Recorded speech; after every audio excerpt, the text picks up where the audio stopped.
Joining me today, I have Lonnie, the prime objective Harrell. Welcome to the show, sir. Hey, thank you for having me. Appreciate it. No problem, no problem. So, a lot of people, of course, know you from the And One mixtape tour, which was a global sensation. But I kind of want to go back to when you kind of started to play street ball.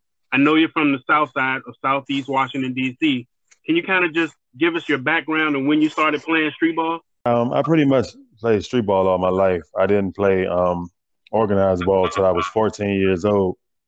I was a football player first all the way to high school. But once I started playing organized ball, people would say I was a street ball player because, the way I played, my style of playing. I was like an open court player. I like to play fast.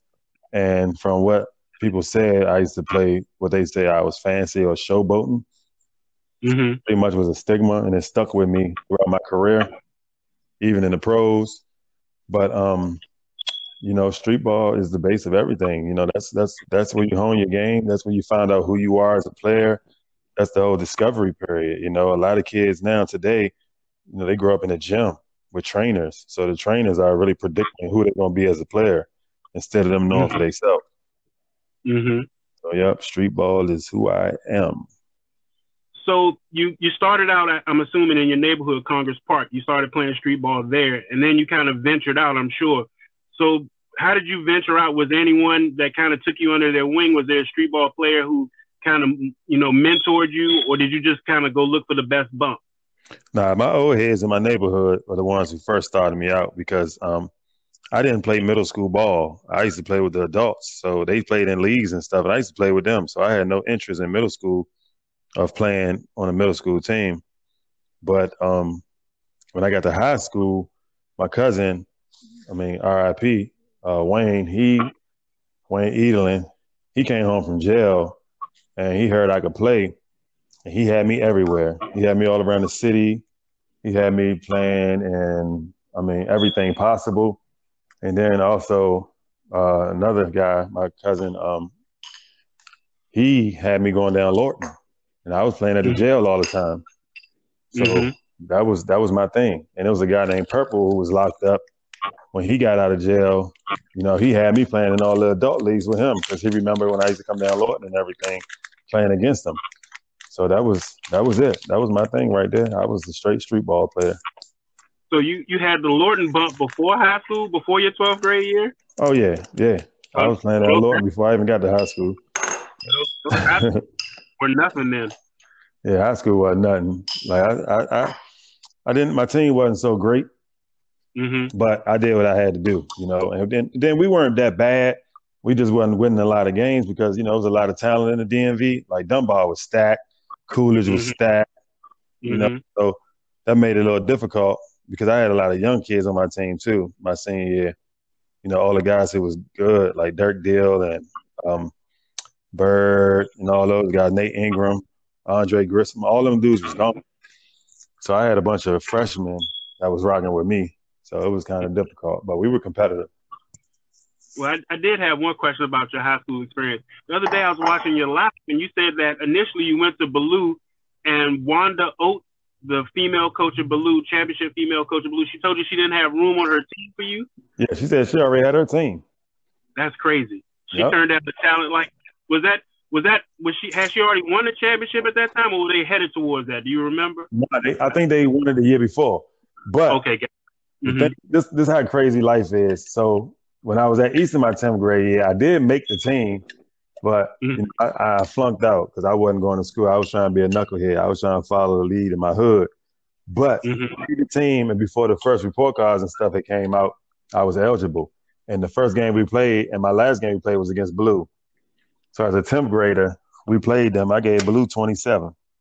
So you got your revenge. Oh, yeah. And we won. And I was a freshman. And we had a stacked mob, though. Like, I wasn't even starting. I came off the bench. And we played at Blue. Yeah, that's crazy. I'm sure that was a great game. Oh, yeah. So after Eastern, we know you went to Georgetown, but, you spent some time there. But I know you played, in the Urban Coalition. I know you played street ball. You continue to play street ball all down days as well. So the question I want to ask you is, after Georgetown, and I think you went to Northeastern, right? Did you still come home during those summers to play street ball? Or did you kind of focus on being a pro while you were up there? No, I did because I was playing at the Herb Bowl and Kennel League while I was in college. Mm-hmm. So, those two, it wasn't nothing better than that. So when I was at Georgetown, I was playing in the Herb Bowl and the Kennel League. But then when I got to Boston, I used to play at a spot called Malcolm X Park that had a summer league. And that was really, really good too. Like, it was hood, but the guys from the hood could play. Like, Boston got hoopers. Like Rick Brunson is from Philly, but he played up there. It's a lot of guys. I can't think of every name off the break right now, but there was a lot of guys that went to Kentucky, went to Boston College, and everything. They used to play out there, so there was a lot of competition out there too. Got it. So I know you've been well traveled as far as playing street ball. I know you played at the Farms, you played at the Rucker.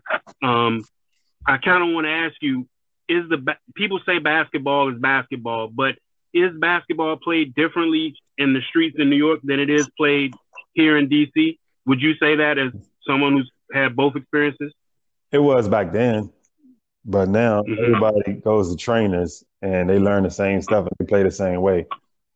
But when I was back on the scene, I was different. That's why New York went crazy when I came down there, because I had handle and stuff like they guards do, but I could shoot and I could dunk. So like guys in New York, they had handle, they were gritty, and they had hops, but not many of them could shoot. A few could shoot, and the ones that could, they wasn't really doing a whole lot of everything else. But I had all three of the game, and they fell in love with me because of that. And then I brought another dimension too, because I was with my guy named Rashad Phillips, called a 4-level scorer. So I could shoot crossing half court, I had 3-point range, mid range, and I go to the rack.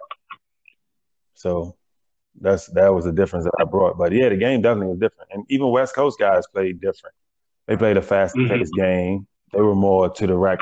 They weren't doing a whole lot of shooting. They could shoot though, but I think, honestly, everybody played different. Even Philly and Baltimore were similar, but we know Baltimore were they were hard workers. They was like blue-collar guys. They worked out. I think they were advanced in that because Baltimore guys were physically more fit than other places that I saw, and Philly was the same way. So it was definitely different in different cities. Well, we know that you had a great experience during your time playing in the Rucker. Like you said, New York really embraced you. But at that time, did you receive any backlash here in DC when you were spending so much time playing at the Rucker? I got a lot of backlash, a whole lot. I even had rumors. I had guys from DC saying that I said F DC, like I didn't care about DC. Like anybody who knows me knows I love my hood more than anything. So that right there, it was just something that somebody made up because they were upset or they were mad or they were jealous. But I don't know why, because I opened the door for people. I opened the gate for people. I took people up to New York with me.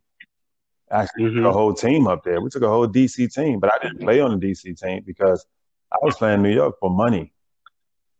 Right. So we took a whole DC team up there. I would have played with them if the money was have been a thing, but no, it wasn't about that. It was strictly about money for me, and it was strictly about exposure. Like that's what put me on the map as far as globally. Like that's what made me do AND1. But before AND1, I was globally known just from playing at EBC at Rucker Park. But the people in DC there was a lot of guys in the basketball circle that was really upset about that. And I mean, I didn't care. I mean, I just wanted all the smoke anyway. I didn't care. When I got on the court, all right, you feel some type of way? All right, show me. I'm coming. So, I was for it. And then, as far as the other part, like if people wanted to fight and this and that, I didn't care about that either because, that part was covered as well just because, my hood loved me. They know who I am. They know how I feel about them. They know the love that I gave and always and showed them. So they was there to support me. They had my back. They let me just go worry about basketball and not anything else. They worry about all the rest of it. Got it. So you were on the team with Kobe Bryant when he came to the Rucker. Yep. And and a lot of people, I don't think they know this, but that was the game where they actually played against the DC team, right? It was, man. That was so wild, man. That was so wild. Can you kind of talk about that? Because a lot of people don't realize that Kobe experience when you're playing with him, when he's playing with you at Rucker, is the DC team. A lot of people kind of overlook that, but we had a lot of great players on that other side as well. Can you kind of go into like Kobe stole the show because of who he was, and it was his first time at the park. But that game was loaded. Like Moochie Norris was on DC, Greg Jones, even Jerome Williams played, Byron Mouton. Like that team was loaded. But it was just such a momentum game because Kobe was there, and myself and Kobe, we just went to work. And I looked at my DC people too, and I was like, dang, why this had to be the game, you know? But right? I was the leading scorer of that game. And it was by default because the man just kept passing me the ball. I mean, like, sheesh, I feel like I was auditioning. And he just kept giving me the ball. He saw the talent and was like, sheesh, I ain't got to do much. You know, he just kept passing me the ball. And when he had to go to work, he went to work. I just stood back and let him. I'm like, hey, I play up here every week. So people don't get a chance to see Kobe all the time. So I'm like, do your thing. But he's like, man, nah, you do your thing. So I was like, hey, yeah. But it was crazy. I had to be against my home city. That sucked. So when you came down with the AN1 tour, you played on when they had the AN1 versus Berry Farms AllStar games. You also played on the AN1 team. But I guess at that time it was more contractual than anything else, right? Right, it was. But how that started, though, was that I had a game down there. AN1 was in town. And that one day, I called him my brother, Tony, go get it. He was with me, and he went to the game with me, and he played with me. And the other guys that came down and just watched. And so he played on the team with me, and, you know, we did what we did. But after that, it was like, hey, man, the people from AN1, they came to me and was like, yo, what if we brought the team down there to play against the Goodman League All-Stars? You say, you think we could do that? I said, yeah, that's nothing. I said, I can call Miles, and we can make that happen. And that's what happened. We called them, and we did it. And, yeah, and it was part of the show, so I couldn't play against them because they filmed it. Right. Like, we did a whole section on one of our mixtapes about that game, so I couldn't be on the opposing team with that. So that was definitely contractual. Got it. So you've been a part of some really big games. You played in the DC versus Baltimore game at the Dome. You played in the DC versus New York All-Stars at UDC. You played in the AN1 Berry Farms All-Star games. And you played in the Urbo games, championship games, playoff games as well against Baltimore. Can you kind of just talk about that energy that we've had here in the city for street ball and pro-am also? Ooh, man, that's a lot, man. That's nostalgia. I mean, I don't think it would ever be another street ball game as big as that whole group that you just mentioned. From UDC against New York, they busting the doors down to get in and having to stop the game. We didn't even finish the game. Yeah, it was a great game too. Yes, that footage is lingering around here somewhere. Oh yeah. I have the videotape. I think on days of yeah. I have a whole lot of footage. We gotta talk about that offline. Oh, definitely. Yes, we need to ASAP. Because all mine, my friends had letting them borrow it, and I never got it back. So all of a sudden, they don't know where it's at. That's a lie. I can't believe that. Yeah, that's how people do. Look, this footage thing is tricky. That's how people do you. Right. And then you go to the Urbo playing against Baltimore, and that was just a whole nother level where people can't get in. It's a big crowd outside, and I always came to the games late. So when I get to the door, people are like, man, let me go in with you. Let me go in with you. It was just that sick. It was crazy. The AN1 game at Berry Farms, you got people on the fence, on the gates, like Miles say, standing room only. It wasn't even standing room. Like that game was sick. The DC Baltimore game, the one in Baltimore, not the Dome, but the one at, I forgot which college it was. That was crazy. We didn't finish that one. No, matter of fact, it was at a high school, but we didn't get a chance to finish that game because that game was too crazy. Then the Dome probably, I would say the Dome was the rawest and probably the most unexpected turn of events out of all of those games because that's when we brought Steve Francis out. And it's so funny at the time, guys on my team, Steve was on the bench. And I was like, yo, put the young fella in, put the young fella. Because I just saw Steve play for the first time before we went to the Dome. And they were like, man, nah, whatever, whatever. I was like, man, put him in the game. I wanted him to come in with me. So when he came in, it was just like, it was a show. The thing I remember the most, he went behind the back and nobody saw when he put his shirt in his mouth. That was his thing. He came down and split two people and put the ball behind his back. And at some point threw his shirt in his mouth and was biting his shirt and just leaned in and dunked it. And that like shut the whole thing down. But that game probably was like, that's one of my favorites. That was one of my favorites right there. But that energy and the excitement and the hype and, it's like, that's a pressure cooker for real. Like if you can play in that game, you can play anywhere. In those games, period. If you can play in those games, you can play anywhere. And I don't think like ever again in my career, not even when I had my NBA shot, college, but most of that was after college, but my NBA shot or anything else I played in, I think that prepared me to be able to play on any stage. Like when I went to the Rucker, by the time I went to the Rucker didn't even matter to me. That was just some more bump and some more hoop. I lived for the crowds, it was just so much fun. It was just amazing. I don't think street ball will ever be like that again. I definitely agree with you on that. That energy is definitely missed. So we know that, from your experience at Rucker, you transitioned that into the AND1 mixtape tour, and you were kind of at the beginning of that whole global sensation that AND1 became. Can you kind of talk about what it was at that point to be the only DC guy on that team, kind of surrounded by the, New Yorkers and things like that? I think they may have had one person from Cali in the beginning, if I'm not mistaken, but I'm sure you were the only DC person. Can you kind of just talk about that? Yeah, I got a lot of flack for that too, because I don't know if you remember, but we had a New York versus DC game at PG Community College, Prince George's Community College. Yes, I have that too. And what? Wow. And even that game, I played with New York. Because the guy came to me straight up. Like the DC team was getting paid $200 a player or $250. The New York dude was like, yo, you play at the Rucker. This is the Rucker team. This is not New York. It's Rucker versus DC. He was like, play with us. We got 5 stacks for you. Man, what? Mm-hmm. I wasn't turning that down. I wasn't playing. Come on now. Like, that was a no-brainer. And they got mad.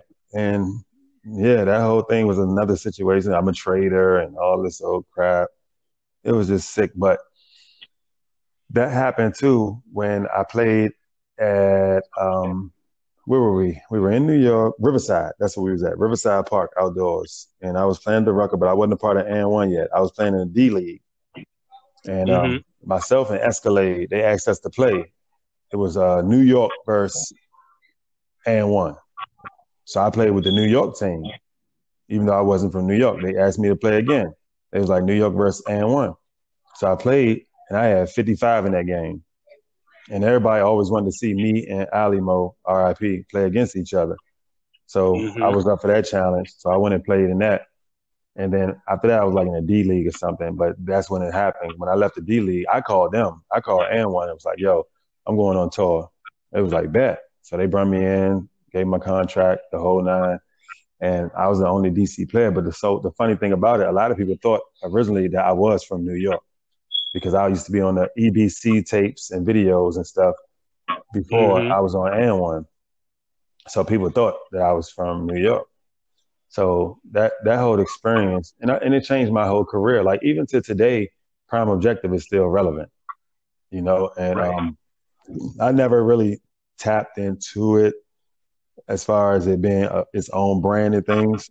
I'm actually starting to do it now. And even though all these years removed from the AND1 mixtape tour, it still has relevancy in the minds of the people who followed it and was a part of it. So it's like now that part of my life that I made that decision is still relevant today. It was the best decision. Even though I was from DC, I wasn't from New York, and I was able to do that. I was embraced by those guys, like even the guys on the team that wasn't from, DC or anything. They were all New York guys, New Jersey or whatever. They embraced me. Like they gave me love. They showed me a lot of love. They made it a comfortable transition. I didn't feel uncomfortable. I didn't feel out of place. So it all worked out for me. And I think that was just probably the best decision that I made as far as my basketball career. It's crazy how you can get more love sometimes outside of the area than you can in your own area. That's But always. I want to kind of ask you, Prime Objective, is that name a Rucker Park name or is that an AM1 name? Rucker Park. Okay, so you got Prime Objective at Rucker. L Train is what normally a lot of people call you here. That's DC. Yep. Right. So did Miles give you the L Train name or did you already have it? I was L Train in Congress Park when I was young, and Prime Objective came the first day I stepped into the park. Hannibal was on the mic that day. That's my guy, Hannibal. As soon as you walked in the park, he was like, "Yo, y'all got nicknames?" He had a piece of paper. He was like, "You got a nickname? You got a nickname?" He was asking everybody who walked through. And it was my team because our team was new. We was playing actually for 50 Cent. And Chaz, R.I.P., he passed away. It was Black Hand. That was the name of the team. And all the guys on my team was high schoolers. And our first debut game, we was playing against Soul in the Hole. That was Booger Smith and Charles Jones and them from the movie. It just came out on HBO like a week before. So the park was slam packed. It was slam packed to see them. So we walked in. He was like, "Yeah, you got a nickname?" I was like, "Nah." I said, "I'm about to get one though." And he was like, "Oh wow, okay, I'm gonna see." And then first 5 possessions of the game, I shot the ball and I went 5 for 5. He stopped the game. It was like, "Yo, this kid's prime objective is to get a bucket." And then he was like, "You know what? That's his name, the Prime Objective." So that's been it from there. Nice. Yeah. Nice. So you've had a chance to play in DC. You, like you said, you played in Rucker, and I want to ask you a question. I want to ask you a ball handling question. You've seen Melvin Middleton. You played with the Bone Collector. You played with Hot Sauce. And out of those three, who would you say had the best handler? Neither one of them still today can do what Melvin Middleton used to do. Melvin Middleton did his legally against pros. Like, Bone Collector is tough. He quick. I played with Bone too. He's tough. He quick. He was really good. I mean, his handle was really good. And you know what? I'll say this: they got stationary moves. If you pay attention, they don't really do a lot in transition. They got to be set up at a spot, ISO 1-on-1. Melvin never ISO. Melvin used to do his thing in the course of the game. Melvin used to come down in transition and be in the paint in the crowd and bounce the ball and do something with his hands and the paint apart like the Red Sea. And he'll just pick the ball up in stride and just get a layup. Like, Melvin was different. I used to play Melvin. Melvin was one of the guys who used to go to Lawton with me. Yeah. But you could say I was going to Lawton with them. Yeah, because you were the young guy on those Herbo teams too. Right. So my next question for you is this. What do you say? Well, we've moved on since that AM1 era, but a lot of critics at that time said that AM1 was bad for basketball. What do you say? What were your thoughts at that time when you heard that? I ain't paying no mind. I always remember we was on tour and Coach K from Kentucky said it on national television. He was like on a guest on like one of the NBA shows or something. And he said it on TV. We weren't bad for basketball because it's only 400 and something NBA jobs. So what the other millions of kids supposed to do? We were great for basketball. We gave kids the opportunity who didn't have the skill and ability to play in the NBA to have some confidence in being a specialist at something. And even today, you look at the NBA, these players that's playing now, they grew up watching AM1 and they appreciate it. And they said that's where some of them got their game from, watching AM1. Like that global movement was like no other. I just think that the agenda for probably NCAA coaches and NBA coaches saw the movement that we made, and we were global before the NBA went global. And that's the direction that they wanted to go. Got it. So we know with street ball often comes money games. And have you played any big time one-on-one money games against well-known players? I saw somewhere, I think I saw an interview with you previously where you said a lot of people were scared to come on the South Side and play you one-on-one. But have you had any top matchups for money in the DC area? Back then, I don't think a lot of people know a lot of the guys that I played against.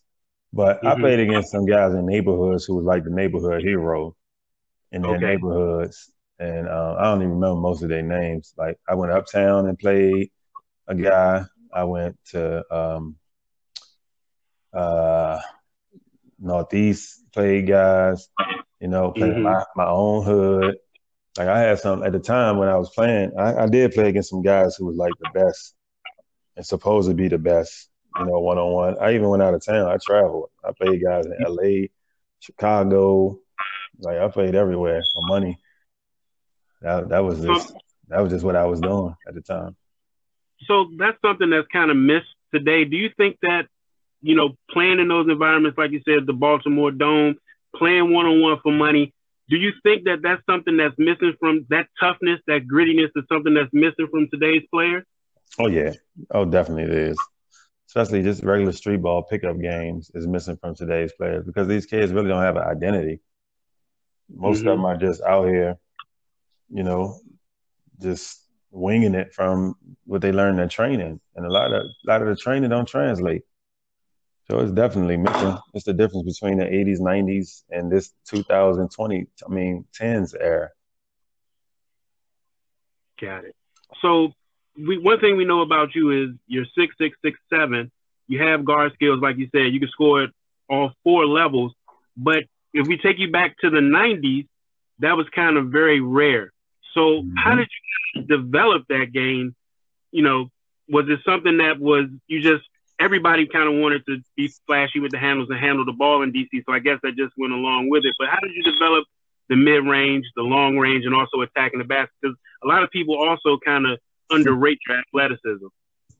Yeah, it's so funny because I told you I was writing a book, and my book will be about out in April, and I break it down from start to finish how I developed myself first, and Mm-hmm. it came from watching basketball, falling in love with it, having favorite players, copying what they were doing.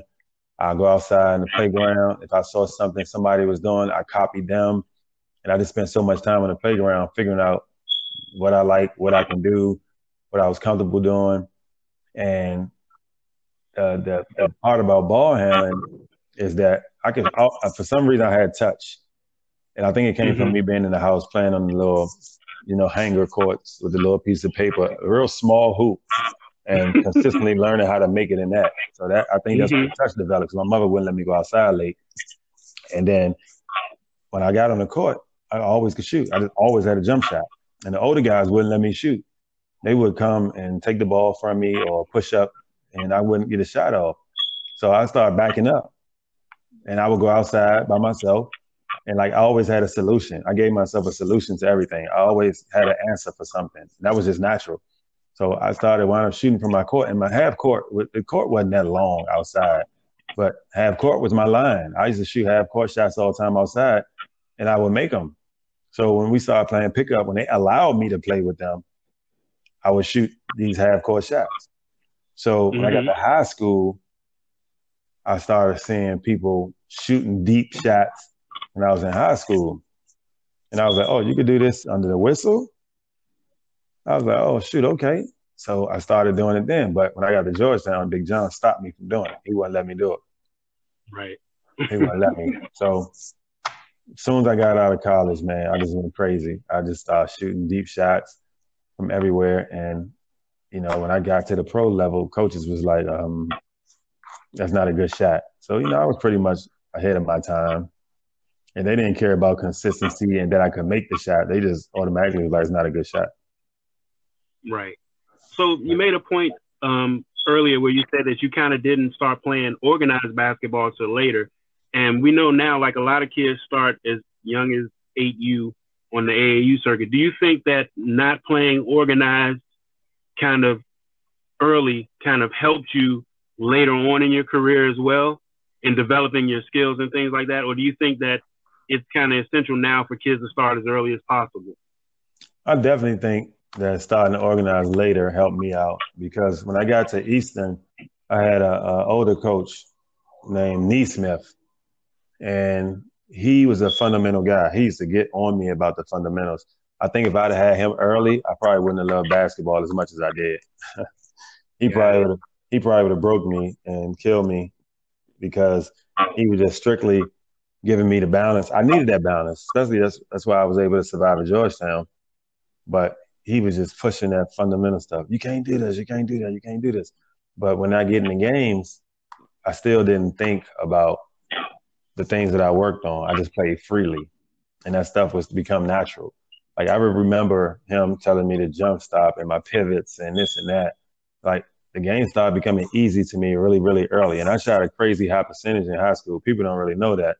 But I almost shot like 70% from the field in high school. Like I didn't take a lot of shots, but I didn't miss a lot. So I took a lot of good shots, and that was from him teaching me the simplicity of the game with the skill set that I already had. But I think starting late, organized, helped me more than anything because I figured out who I was as a player first before I got under a coach to tell me how to play the game. So I knew what I was capable of, and I was confident in that. So one question I've always had for you is, Georgetown had a particular style during the 80s and early 90s prior to like Allen Iverson. So you knew you had a part of your game was street, another part of it was the fundamentals. Did you not kind of foresee that it might be a clash at Georgetown with your style of play? Or was it just that you were in love, like so many other kids in the area, with the Georgetown Hoyas program and Coach John? I was told that that'll be my team after Alonzo left. Okay. That's what I was told. And then also I was not told of the other schools that were recruiting me at the time. Okay. Was it filtered through your high school coach or someone else? Okay. Got it. Yeah. Got it. That's how I landed there. Say no more. So, right. So I have one last question for you. Your name constantly comes up in comparison with other players in the DC area all the time in these barbershop type debates on different shows and in different platforms or whatever. We know your resume. We know what you've done. Why do you believe that your name is often associated with the disrespect that often comes your way? Because what they don't realize by them doing that all the time, their conscience is letting them know where the bar is. That's what that is. They don't realize it, but that's what it is. Like I hear it. People text me all the time, call me, yo, you looking at this, you looking at that, you looking at that. I'm like, no, I have no interest. But all the comparison is just like now. Everybody trying to make a comparison to MJ, who's the GOAT. We know MJ is the GOAT, but some don't believe it, don't like him, and they favor others. It's the same thing with this street ball stuff, man. Like, only thing I can say, go to the tapes. I played against everybody, see how many games they won, and count how many I won. At the end of the day, I'm a winner. I won. That was my goal. I wasn't trying to hit 50 and 40. I could do it. I did it sometimes, but my goal was to win, and I won. So that's what that come from. That's their conscience. They know it.